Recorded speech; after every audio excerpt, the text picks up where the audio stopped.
Reborn! I ignored my Mafia King husband's calls and texts. I spent days drinking with pretty boys. On the 8th morning, I found Kalin at my door. "Which part of you did that man touch?" He growled. "My hand," I giggled.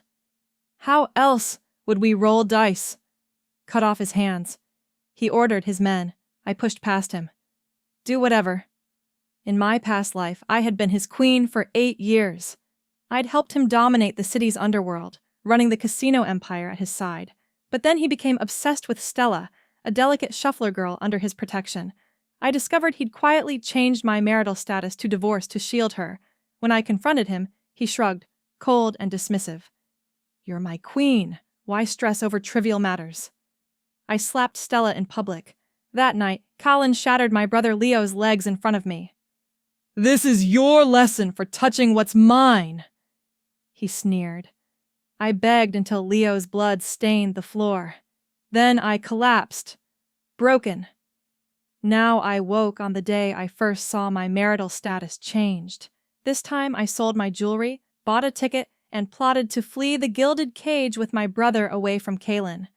After checking my status online, I went to the city clerk for confirmation. "Miss Galler," the clerk said without looking up, "your marriage has officially been dissolved." The words hit like a blow. My past life had been terrifyingly real. The dissolution was dated on my birthday. I remembered booking the city's highest rotating restaurant that day, complete with a private fireworks display. I had waited from sunset to sunrise. He never came. He had been busy, indeed busy, signing a paper, erasing me from his life. Shaking off the memory, I returned to the casino. Kalin's black Maybach was parked at the curb. In my previous life, I would have run to the car, screaming questions, only to be shoved aside before Stella even emerged. This time, I melted into the shadows near a pillar. The driver's door opened. Kalin stepped out, walked around, and opened the passenger side himself, an unusual gesture of care. A girl in a pale blue dress stepped out, looking timid beside the luxurious car. Stella. Kalin draped his suit jacket over her shoulders, guiding her toward the grand casino entrance, his arm around her waist. "Kale?" She hesitated, voice shaky. "I have nothing left but you. I can't lose this chance." He pulled her into a firm embrace. "What are you afraid of? From now on, this place is yours. No one else deserves it." His tone softened. "If you don't like it here, I'll build you a sanctuary of your own." The same men who once bowed to me now bent at her command, fawning with loud respect. "Welcome, ma'am." Once they disappeared inside, I pressed a hand to my stomach, pain shooting through me. Alone, I went to the hospital and scheduled an abortion. The doctor frowned at the ultrasound. "Miss Jur, you have a complicated history. You haven't conceived in 7 years. Going through with this may prevent future pregnancies." I laughed bitterly. "I'm divorced. My child doesn't deserve to grow up without a father." As the anesthesia took hold, memories of the old Kalin surfaced, his hands on my belly, speaking of a son who would master the tables, promising travel and fortune. Then the memory of his cold words hit. "Only you deserve to be the mistress of this casino." When I awoke, I dragged myself to my brother's hospital room. This time, Leo's injuries were minor, and he would recover quickly. I wouldn't be a fool again. I contacted a black market broker, securing 2 tickets to a distant country, leaving in 3 days. Official channels were too risky. Kalin would know instantly. I gave a trusted subordinate cash to arrange Leo's secret discharge. Finally, I allowed myself a moment of calm. I hailed a cab to an address a few blocks from our villa, a habit born of paranoia. Just as I stepped out, a hand clamped over my mouth, dragging me backward. I fought, kicking and twisting, managing a brief escape before a sharp object struck my back. Pain exploded, warmth spreading through my shirt. It wasn't hard to guess. One of Kalin's rivals. Many had reasons to want him dead. I was in their way. I reached for the knife in my purse, but my arm was twisted behind me, and my phone was ripped from my grasp, smashed on the pavement. "Stay still, bitch!" the man snarled, dragging me toward a van. As despair threatened to overwhelm me, a familiar black Maybach turned the corner. Kalin's car. I screamed with all my strength, thrashing for attention. The car slowed, but then sped past, ignoring me. Through the window, I saw him pulling Stella close, shielding her from the scene as if I were an invisible casualty, unworthy of concern. All hope drained away. Pain and cold washed over me. A final crushing wave as darkness claimed me. I awoke in a quiet, private hospital room. The door was slightly open, and muted voices drifted in from a hallway. Boss, her injuries are serious this time. If she finds out about Miss Stella... Kalin's private doctor began. Kalin sharp. Cold voice cut him off. Focus on healing her. That is your only job. He paused, then added quietly. Zoe has been playing this game for years. She knows every trick, every deception. She's a master. Stella is different, the doctor argued softly. She's inexperienced, a blank page. She can't measure up to Zoe. Kalin's tone dropped, almost a whisper. If she wakes and causes trouble, go to her brother. He's all she has left. She won't risk him. I gripped the bedsheets, teeth digging into my lip until it bled. The night I'd secured him the Kannanan district, he'd held me close. Zoe, from now on, no one in the city's underworld will ever touch you again. He had promised. The same vow, the same protection. But it was no longer meant for me. I, once his treasure, had become a dangerous force to be guarded against. Footsteps approached. I closed my eyes, pretending to awaken slowly. You're awake. Kalin tossed a file onto the bed. We traced the culprit. Tile, the one whose hand you crushed last year for cheating. Sign the settlement, he said, voice neutral. In return, they relinquish control of the East District. The East District, the only untarnished territory left in the city, coastal, free from casinos and shady industries. I remembered what he told Stella. I'll build you a quiet paradise, a resort all your own. All my suffering, all my blood had been traded to construct a golden cage for his new love. Kalin! I whispered, voice hoarse. When did you make this deal? Was it while I was being dragged away, or had he plotted it from the start, paving a path for her with my pain? He furrowed his brow, clearly annoyed. I forced a small, meaningless smile and said, "No more." The answer no longer mattered. Perhaps to appease me, he lingered in my room for the next 2 days, running business remotely. Yet his phone never left his hand. At meals, he photographed his food, sending it with a soft, gentle smile. I'd never seen aimed at me. My mind wandered back 8 years. I hadn't met him in a casino, but a dark alley surrounded by armed men ready to beat him for cheating. Feeling generous after a big win, I paid off his debt and brought him to my apartment. Later, when drug lords killed my father over a gambling debt and came for me, it was Kalin who arrived at the last second to save me. By then, he controlled a small casino. I became the unseen queen of the cards, devouring rival casinos and bleeding competitors dry. My hands were stained with deeds that could never be washed away, but if the world thought me dirty, he should not have been part of that judgment. After my discharge, Kalin claimed he was busy and vanished. The next day, I returned to our penthouse above the casino, emptying the safe of passports and documents. As I stepped out of the elevator, my legs buckled. I braced for a fall, but delicate hands caught me. "Are you okay?" The voice was gentle, cautious. I looked up into Stella's clear, innocent eyes. She wore a dealer's uniform, yet it seemed foreign on her. She did not recognize me. Just another unlucky gambler. I'm fine, thank you, I said, straightening quickly, eager to leave. She did not release me. Instead, she guided me to the staff break room. You look pale. Rest a moment. For reasons I couldn't explain, I didn't refuse. She poured warm water, offered dried mango and bread. Eat something. Don't dwell on your loss. Your family is likely waiting at home. When I said nothing, she hesitated, then pressed a few bills into my hand. This is for a cab. I wish I could help with your ticket. I wanted to scream. Stay away from Kalin.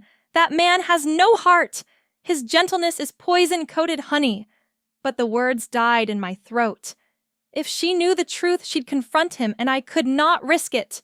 I had one day left. I could not gamble my brother's life or my own. I accepted her kindness, thanked her, and hurried out the back door. Just as I crossed the threshold, something cold and hard pressed against my temple. A gun I spun, only to see Stella collapsed in the hallway. Before I could react, the butt of the weapon struck the back of my head. Darkness swallowed me whole. I awoke to find myself and Stella bound in an abandoned warehouse. Who are you? Why are we here? Stella cried, panic-stricken. A man with a jagged scar across his face slapped her hard. Because of your fiancé, Kalin. He took my territory in the West District, cut off my resources. So, it was the West District crew. They had no idea who I was. Their target was Stella, the girl everyone saw at Kalin's side. I subtly worked my wrists using a hidden microblade under a false nail to saw through the ropes. I always kept a trick ready. The scar-faced man spat near me. Lucky you got caught with her. Call your family. 5 million and you walk. Stella's tears ran freely. I'm sorry. This is my fault, but my fiancé is powerful. He'll rescue us. Her faith in him was unwavering. I stayed silent, focusing on loosening the bindings. Frustrated that Kalin wasn't answering calls, the man kicked over an oil drum. Fine, we'll send him a message the hard way. He picked up a dagger, eyes lingering on Stella. I saw you at the hospital. You're carrying his child, right? Perfect. We'll send him a gift. My stomach dropped. She was pregnant. Stella froze in terror, her face pale. No, please don't touch my baby. The others closed in, laughing cruelly. At that moment, my ropes gave way. I lunged like a panther, elbowing Scarface in the jaw, snatched the dagger from his hand, and cut Stella free, placing myself between her and the attackers. Kill her! Scarface shouted, clutching his face. Surrounded by 5 or 6 armed men wielding iron pipes, I was outnumbered. Pain and exhaustion threatened to overwhelm me, but I shielded Stella with my body, cornering her away from harm. Scarface lost his patience and aimed a pistol at me. You asked for this before he could pull the trigger.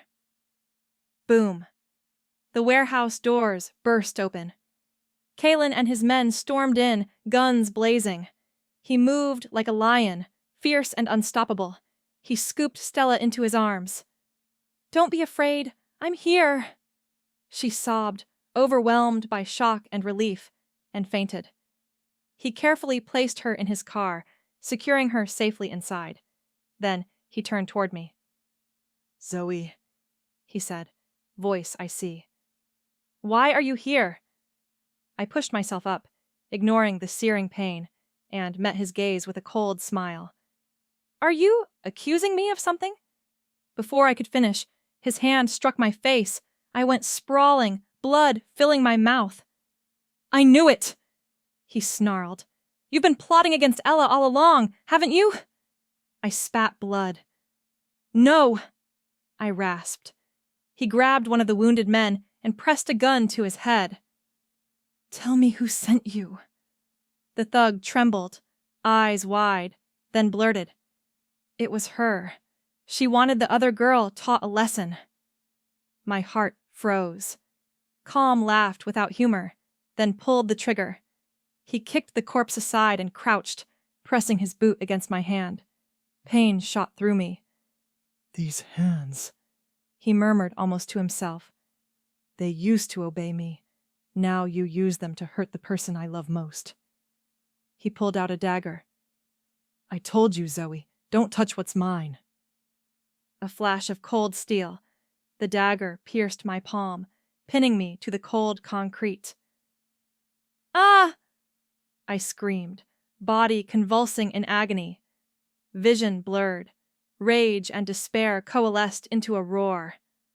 "Kalin, I should have left you to die in that alley 8 years ago. I should never have helped you rise to power. With his own hand. He had destroyed the last shred of affection between us." He snorted, stood, and left with his men, never looking back. I waited until the searing pain faded into numbness. With my uninjured left hand, I retrieved a tiny locator beacon hidden in my bra and pressed it. My subordinate arrived moments later, eyes immediately raining at my condition. He carefully removed the dagger. My right hand was a mangled mess of flesh and bone, completely numb. Weakly, but with unwavering resolve, I whispered, "Burn it. Destroy this place. Erase everything. From today, there is no Queen of the Cards in Canaan." In the dead of night, Kalin was jolted awake by his phone. His subordinate's voice was tense. "Boss, she's gone. We've checked every hospital in Canaan. Nothing. But you need to see her medical records. It appears she already knew about the divorce. She even checked public records at the clerk's office." Meanwhile, Stella stirred from the faint smell of smoke. She found Kalin in the living room, a carpet of cigarette butts beneath him. "Something wrong at the casino?" she asked softly. He started but didn't put out the cigarette. "It's nothing," he rasped. "Just a minor work issue." He didn't notice the exhaustion etched into his face, the dark circles, the bloodshot eyes, the weariness that made him almost unrecognizable. His subordinate had informed him. Zoe had gone to the hospital for an abortion on the very day he had brought Stella to the casino. While he celebrated a new queen in their kingdom, Zoe had been alone on an operating table, ending the life of their child. How dare she? The first light of dawn crept through the window, illuminating Stella's pure, untroubled face. She was so different from the woman who had shed blood and defied him. The same woman who had dared make a choice without his consent. Fine. They were divorced. Her departure spared him unnecessary complications. "It's nothing," he muttered again, crushing the cigarette beneath his heel. "I'll just take a shower." In the bathroom, he dialed his subordinate. "The West District scum. Leave none alive. Make it clean. Feed them to the harbor sharks." Stella settled into the villa. Kalin provided her with expensive dresses, jewels, and a comfortable position at the casino. Yet he felt a gnawing fatigue after dealing with the brutality and filth of his world. Returning home to her innocent eyes felt like splitting himself in two. One half the ruthless king of Canaan's underworld, the other the respectable businessman she believed him to be. His thoughts often wandered to Zoe. Only with her could he truly be himself. She was fearless, calculating, efficient, eliminating obstacles without hesitation. A gold-embossed invitation lay on his desk. The Southeast Asian Casino Summit, inviting the king of Canaan and his wife to compete. Previously, he wouldn't have given it a second thought. With Zoe, it was a game, a performance enhancing their reputation. Now, he couldn't recall the last time he had played with purpose. Games with Stella were simply a pastime. Increasingly, he returned to the penthouse late at night. Seeing Zoe's old things, the sharp, confident energy she left behind, made him remember their shared past. He had saved her from the drug lords. Yes, but she had built him his kingdom. Their bond was never savior and rescued. It was forged in blood and fire, a silent understanding in the shadows. Without Zoe, there was no Kalin. Why had he discarded her? Because her hands were stained with blood, because her occasional vulnerability annoyed him. Yet, when Stella showed the same weaknesses, he felt only protective tenderness. A sharp pang pierced his chest. He stood abruptly. No, he had to find her. The casino couldn't operate without its queen, and he couldn't function without Zoe. Tear this city apart if you must, but find Zoe. Kalin bellowed into the phone. I don't care if she's dead. I want proof. Boss, we've searched everywhere. Hospitals, docks, underground clinics. Nothing. Then locate her brother. He slammed his fist on the desk. He was injured. He has to be somewhere. Get him. I'll see how long she can hide. He hung up, chest heaving. Kalin. Stella's timid voice came from the doorway. Who are you looking for? He turned, eyes still burning with anger, and she flinched. He took a deep breath. Nothing. Don't worry about casino matters. She cautiously stepped forward. I made you dessert soup. It might help you relax. He took a sip, sweet like her, clawing, and yet it did nothing to quell the fire within him. 2 weeks passed with no sign of Zoe or her brother. Kalin's temper frayed, and the casino felt heavy with unease. He couldn't fathom how a seriously injured woman and her ailing brother could simply vanish. One night, drunk in the penthouse, Stella found him cursing into the phone before hurling his glass against the wall. You've had too much, she said softly, trying to study him. He grabbed her wrist, voice unsteady. Zoe, don't leave. I was wrong. Come back. Stella froze. His wife was supposed to be gone dead. She looked around the opulent penthouse. No photos, no memories of a grieving husband.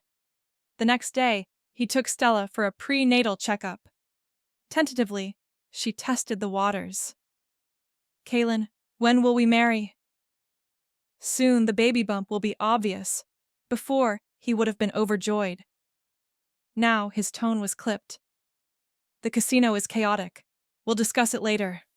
If it's too much, I can leave, she whispered. Don't be ridiculous. Well, do it at month's end once I've sorted things, he replied, finally softening. Later, while Kalin attended a meeting, Stella visited the records room. No one dared stop her. She searched for hours, but there was nothing. No files, no mentions of Zoe Galler. What are you looking for, ma'am? A junior staffer asked. I need to see Zoe's file. The boss ordered all her files destroyed after she left. Ouch! A colleague muttered, elbowed sharply by another. Pale and dazed, Stella descended to the casino, where subtle, faint, inhuman screams echoed from below. Scarface was chained to the concrete, surrounded by shattered glass. Boss, I swear we'll stay out of the East District. Please just let me go. Kalin laughed, void of warmth. That piece of dirt worth as much as my wife. Scarface sneered. Your wife? Stop pretending. Kalin, you sat in your car while we took her, cuddling your new toy, and now you act heartbroken. Pathetic. Cut his tendons. Kalin ordered flatly. At the doorway, Stella froze. She attempted to flee, but Kalin caught her in a few strides.